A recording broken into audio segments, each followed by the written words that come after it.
One of the main things I love to cover here on the channel is PC cases. And when I come across something outside the norm, well, I just can't help myself. Allow me to introduce you to the brand new InWin Prism. The Prism is a mid-tower PC case with a 180-degree panoramic view, supporting up to 11 fans with 4 pre-installed.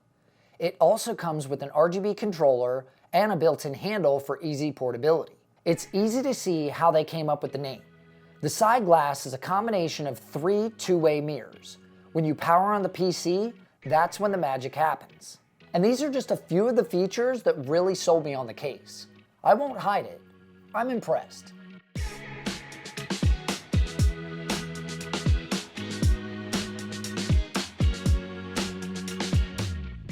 Why don't I take you on a quick walk around of the case, and then I can talk about my build notes so you can find out how the entire process went. If you want, I've included timestamps below in the description so you can jump ahead or go back to rewatch certain parts. Opening the Prism feels like you've discovered a spaceship. There's a small cutout in the back at the top allowing you to pull the glass panel.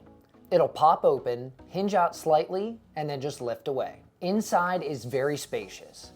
This case can hold ATX, micro ATX, and mini ITX size motherboards. It also has cutouts for the new back connector motherboards, even though I don't have any yet. There's one big cutout at the top left for your EPS cable, but the back connector cutouts can be used to pass through cables too, so you technically have 4. Down the side is 2 long cutouts, and the power supply shroud includes 2 more, plus a pass-through for your GPU. These are all beveled so they won't cause chafing. Speaking of the power supply shroud, it's short with a slope at the front to direct airflow to the GPU.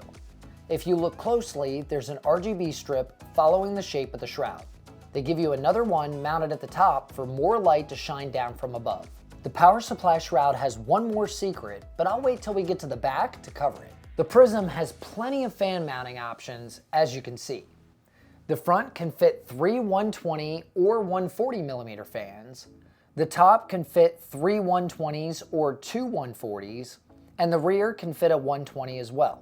If you look at the motherboard tray, it can fit 3 120mm fans too. The pre-installed setup for fans is 3 120s on the motherboard tray and 1 at the rear. Radiator support is almost just as good. Up top, you can fit a 240, 280, or 360 millimeter radiator. However, the front is limited to a 240 or 360 only.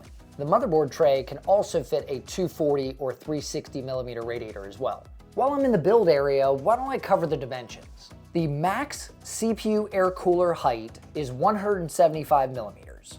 The max GPU length is 435 millimeters, and the max power supply length is 238 millimeters. Why don't we move over to the front and I'll explain some of this unique capability. The front panel is removed easily by pulling outward. It's secured with pop tabs. The panel is mostly mesh with a small solid section attached to the right side of it. This forms with the back panel to create a symmetrical shape on both sides of the case. Once the panel is removed, you can see the clear fan rail for front mounting fans or a radiator. This bracket can be removed with 4 screws. There's 2 at the top and 2 at the bottom. This makes installing your fans onto it much easier. While I'm at the front, this is where you remove your bottom dust filter. You don't have to move your PC case around to clean it. It's made of nylon mesh and takes up the entire bottom of the case, so it filters all of your incoming air. The cable management panel is removed the exact same way as your front glass, by pulling outward from a cutout towards the back. The panel comes with a magnetic dust filter on the inside for the motherboard mounted fans. The cable management side has a ton of space. The left side has mounting rails for a max of 3 120mm fans. The motherboard tray has a big cutout for upgrading to liquid cooling later, but to reveal it, you need to remove the 2.5-inch SSD tray. It can house 2 drives and it's held in with a thumb screw. There are cable tie downs everywhere and just as many pass-throughs due to the back connector motherboard holes. Remember how I said there's another secret other than the RGB strip on the power supply shroud? Well, if you look closely, there's a small thumb screw on the motherboard tray. Once removed, you can get your fingernail under the shroud and slide the front off. It's kind of a pain until you get the hang of it, but removing this cover was a lifesaver when building. it made cable management so much easier. InWin decided to include another little surprise with the Prism. Tucked up top is an RGB hub pre-wired to all the included fans and both LED light strips, in case your motherboard doesn't have enough headers. Now the fans are daisy chainable, which means they can be plugged into each other for both RGB and fan control. So you only need one ARGB header and one PWM fan header on your motherboard if you want to use the Prism at home. Should we move on to the back or cover the top first? Let's start up top. The I/O is simple but welcome. You've got a power button, two USB Type-A ports, a USB Type-C port, combined headphone and microphone jack, and an LED button to control your lighting. That's right, I forgot. The RGB hub is actually a controller that you can push the button onto to change from rainbow to all different kinds of patterns that the case has in it. This isn't plugged into it, don't worry about that. The top panel ends with this sweet decorative wing that isn't just for show, it acts as a handle when transporting. Oh, there's also a magnetic dust filter up top too. You can use it or not. The last thing is the rear, and it's pretty simple considering the fact that I've already talked about the rear wing and the fact that you can only use a 120mm fan. But InWin also gave us one more cool little feature. The PCI expansion slots can be removed with 4 screws and rotated 90 degrees for vertical GPU mounting. You'll still need to buy your own riser cable to accomplish this though. I think that's about everything. I like to be as thorough as I can with the walk around so you can see all angles of the case and plan your build accordingly. Now let's talk about things I liked or didn't like with the process. First, I'm going to start with the positives because I like to begin on a high note and end on a negative. The most important part and my favorite part of the case, I didn't even put on here to film this video. Because if I leave it on, it's gonna cause all kinds of reflections and distractions. I can already see in the camera that it's showing me. It's great. It's a very cool feature of the case. I love the 3 different angled mirror pieces on it. It shows fingerprints like crazy, but it really sets off the design of the case. And I mean, it is the whole reason you would buy this thing. It is a 2-way mirror, and when you put this on, all your lights shine through the case. It looks spectacular. The shape also helps with GPU clearance. It kind of bulges out a little bit. If you had flat panel glass that just went top to bottom and it didn't have these angled pieces, it might push up against this cable. So this kind of allows you to have a little bit more clearance and then obviously more airflow and stuff too because you've got more space to fill for the air. Second thing I liked, it is incredibly easy to build in.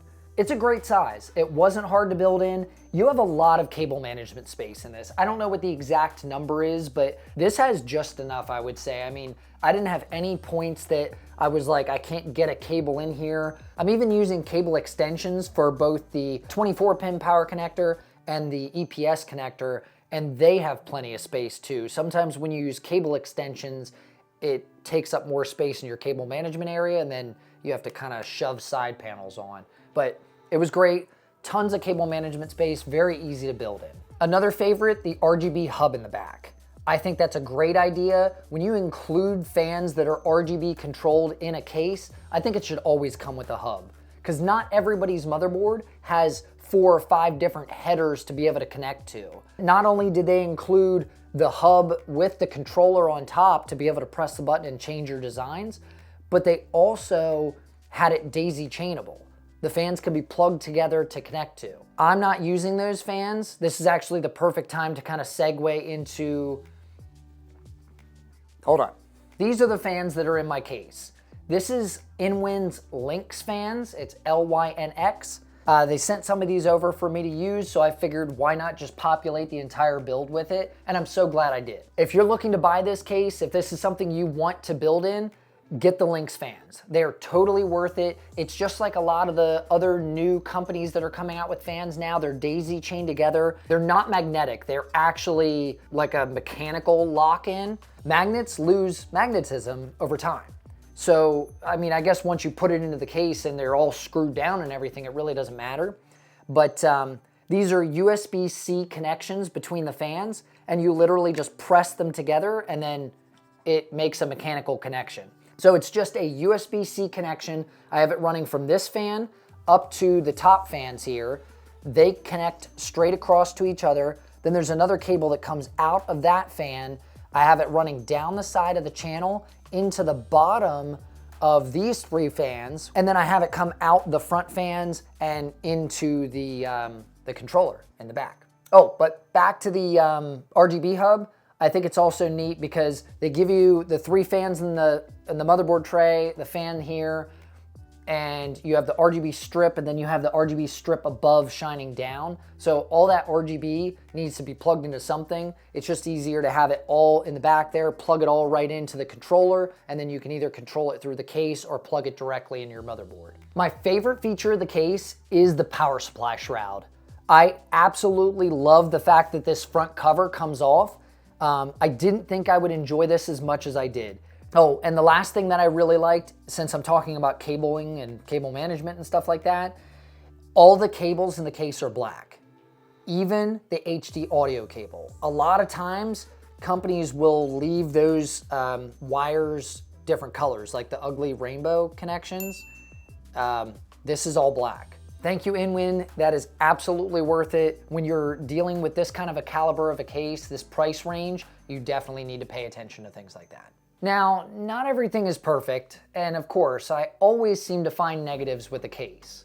Sometimes I'm nitpicky, sometimes they're legit. This first one is kind of important to me. The fans that the case comes with, hold on. These are the fans that the case comes with. They are the VX120s. I'm not saying there's anything wrong with the quality of the fans or anything. They're not the Lynx fans. And I get it, you pay extra for those, you get extra. The Lynx fans have rubber pads on the ends of them. The RGB looks better. It's an overall nicer fan, believe me. The problem that I have with the VX120s that are pre-installed in the case is they're all the same fan. So InWin has the 3 fans on the front on the motherboard tray, and then they have one here. They're all exhaust. So all you're doing is pulling air out that way and pulling air that way. So it's not that the fans are unusable, you just need to move them to the front. So just keep that in mind. If you buy the case, switch the fans from the tray to the front, and then you're creating intake like I have here with the Lynx fans, and then you'll have one exhaust fan out the back. Second thing, InWin claims that you can put a 120mm fan in the bottom of the case. The only spot is right here in front of the power supply shroud, and I tried, I could not fit a 120mm fan there. So I figured it out. I showed you how easy it is to take this cover off. That's once you do it enough times. You can't have the beautiful power supply shroud cover on if you want to install a fan in the bottom of the case. They have little screw holes where the fan's supposed to go to, so it actually sits to the left of where the power supply shroud would be. I guess it's not a negative. You can fit the fan in there if you take this cover off. I already talked about the Lynx fans being better than the ones that come with the case. That's not really a negative, but just know their airflow is better, the visual appeal is better, really everything. They may cost a little bit of money, but honestly, if you're willing to pay the cost of this case, I would just go with the Lynx fans. Last issue I had, and this might just be my unit, the top RGB strip, the screws were a little bit too tight. There's 2 screws holding the strip in place on the case, and I backed them off maybe a half a turn, a quarter turn, and the light bar kind of flattened out for me. It just had this like weird bow to it. You could kind of push on it and it would flap back and forth. So once I loosened the fan, or loosened the screws, everything was fine. I just realized I did this entire video all the way to the end. That's right, you've made it. And I didn't talk about the price. The reason for this is it is an astonishing $220 US. That's steep. The InWin Prism has left me with a mixed bag of emotions. While the build experience was amazing, and I love the overall design, I think the price could scare away many buyers. This is just the beginning of the tariffs hitting the PC building space. And I have a feeling it's gonna get worse before it gets better. I do wanna give InWin a big compliment. When I went out to CES this year, I got to see the Prism in person. They brought along their finalized prototype, It wasn't production ready yet, but you could tell. There was a lot of things like the side panels that weren't quite lined up, the fans weren't all lighting up, and this is way more polished.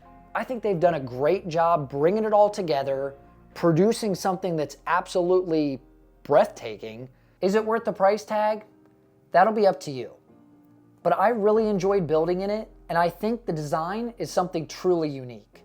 It has plenty of airflow, stunning visual effects, and has room for upgrades or even today's largest components. And if you want to see more videos on new PC hardware, make sure you subscribe down below and turn on your notifications so you don't miss a single upload, because there aren't that many of them these days. Sorry, life happens. And this is just a hobby for me. Otherwise, I might not enjoy it anymore. As I always say, I'm Danny with Danny's Tech Channel, and I'll see you in the next one. So come on, why won't you reappear? Things that I said came out totally wrong. Can't speak of the truth.